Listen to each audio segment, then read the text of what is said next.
Hello friends, welcome है आप सभी का सीआर क्लासेस में। आज हम लोग पढ़ेंगे डीएलएड फोर्थ सेमेस्टर। तो डीएलएड फोर्थ सेमेस्टर में कौन सा प्रश्न पत्र है? तो प्रश्न पत्र का नाम है शांति, शिक्षा एवं सतत विकास। और प्रश्न पत्र ये पेपर कब होगा? अष्टम प्रश्न पत्र, यानी कि 8वां पेपर होगा। तो जो डीएलएड फोर्थ सेमेस्टर है उसमें कितने सब्जेक्ट हैं? 8। तो लास्ट पेपर इसी का होगा, शांति, शिक्षा एवं सतत विकास। कैसे क्वेश्चन है? अति लघुत्तरीय प्रश्न। यहाँ से देखते हैं पहला क्वेश्चन कि नैतिकता क्या है? नीति के अनुसार व्यवहार करना नैतिकता है। नैतिकता क्या है? नीति के अनुसार व्यवहार करना नैतिकता है। नेक्स्ट क्वेश्चन यहाँ से देखते हैं कि नैतिकता के क्षेत्र क्या क्या हैं। तो नैतिकता के क्षेत्र निम्न है। पहला व्यक्ति, दूसरा परिवार, तीसरा स्कूल, चौथा समाज। नैतिकता के क्षेत्र क्या क्या हैं? व्यक्ति, परिवार, स्कूल और समाज। यहाँ से देखिए नेक्स्ट क्वेश्चन 3, चरित्र निर्माण करने वाले किन्हीं दो कारकों का उल्लेख कीजिए। तो चरित्र निर्माण करने वाले दो कारक यहाँ से देखते हैं कि एक तो क्षमाशीलता होना चाहिए। व्यक्ति ऐसा होना चाहिए जिसमें जो क्षमा करने की ताकत रखता हो, यानी कि क्षमाशीलता। नेक्स्ट, तपस्या और त्याग परायणता, जिसमें तपस्या और त्याग परायणता हो। तो चरित्र निर्माण के कौन से दो कारक हैं? एक तो क्षमाशीलता और दूसरा तपस्या और त्याग परायणता। नेक्स्ट क्वेश्चन यहाँ से देखिए, सहपाठी या साथी समूह की दो विशेषताएं बताइए। सहपाठी या साथी समूह की दो विशेषताएं बताइए। तो आंसर देखिए, यहाँ से देखते हैं कि साथी समूह अपने साथी के प्रति जागरूक होना चाहिए। साथी समूह अपने साथी के प्रति कैसा होना चाहिए? जागरूक होना चाहिए। साथी समूह में आपसी आदान प्रदान होना चाहिए। अब ये तो बात है ही कि हम दोस्त बना रहे हैं और कोई चीज़ वो हमसे मांगे तो हम दें नहीं, तो आदान प्रदान ना करें तो वो कैसा हो जाएगा? गुस्सा हो जाएगा। जबकि साथी समूह की शर्तें क्या हैं? साथी समूह अपने साथी के प्रति जागरूक होना चाहिए। साथी समूह आपसी में आदान प्रदान होना आवश्यक है। नेक्स्ट क्वेश्चन, व्यक्तित्व क्या है? यहाँ से देखते हैं, एक व्यक्ति का व्यक्तित्व वह है जिसके आधार पर हम कह सकते हैं कि प्रदत्त परिस्थितियों में वह व्यक्ति क्या करेगा, क्या नहीं करेगा। व्यक्तित्व क्या है? व्यक्तित्व यानी कि पर्सनैलिटी। किसी भी व्यक्ति की सूरत या वेशभूषा देखकर हम लोग बता देते हैं कि वह व्यक्ति क्या करेगा। यहाँ से देखिए नेक्स्ट क्वेश्चन, व्यक्तित्व के निर्धारक तत्व क्या हैं? व्यक्तित्व के 3 निर्धारक तत्व हैं। कौन कौन से? एक तो जैविक या शारीरिक निर्धारक तत्व, मनोवैज्ञानिक निर्धारक और वातावरणीय निर्धारक। व्यक्तित्व के निर्धारक तत्व कौन कौन से हैं?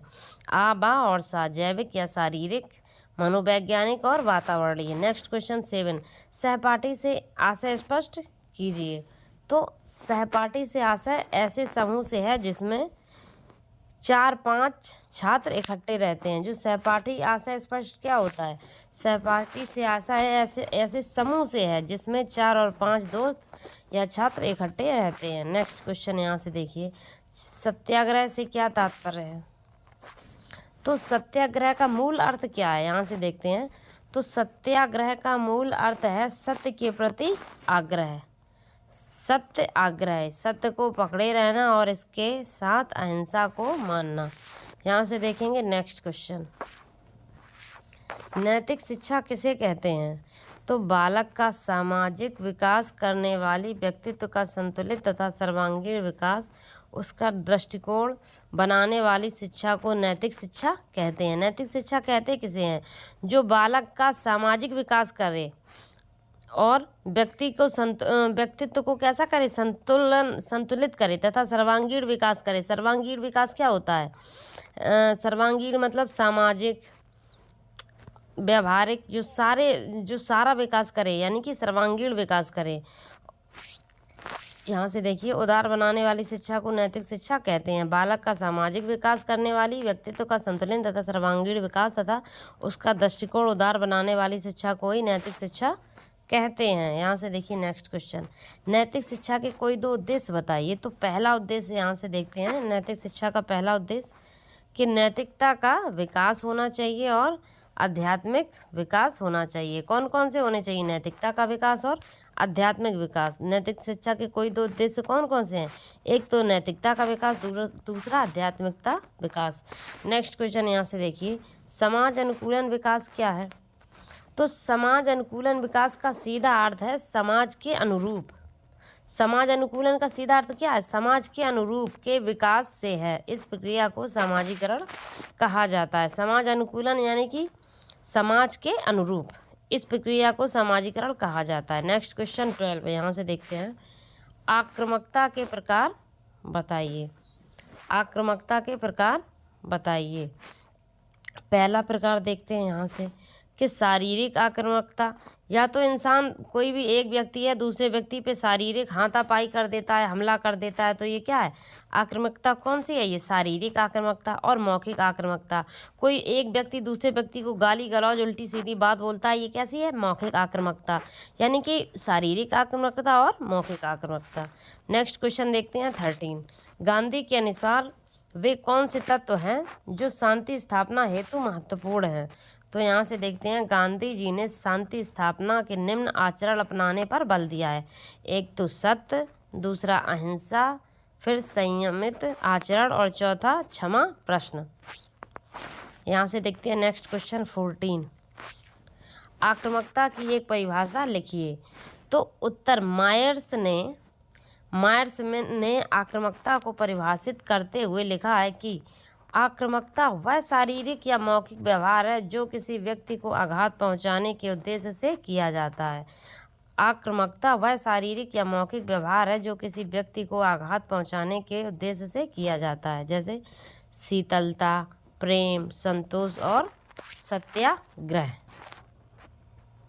यहाँ से देखते हैं नेक्स्ट क्वेश्चन। स्व जागरूकता को समझाइए। तो स्व जागरूकता से आशय स्वयं की जिम्मेदारी से है। स्व जागरूकता का अर्थ क्या है? स्वयं की जिम्मेदारी। इन जिम्मेदारियों में स्वयं के लिए, परिवार के लिए, स्वयं के कार्यों के लिए, समाज के लिए, देश के लिए, अपनी भावी उन्नति के लिए, स्व जागरूकता के लिए द्वारा ही आदर्श जीवन प्रकृति सार्थक हो सकती है। ये जो स्व जागरूकता क्या है? स्व जागरूकता से आशय है कि स्वयं की जिम्मेदारी।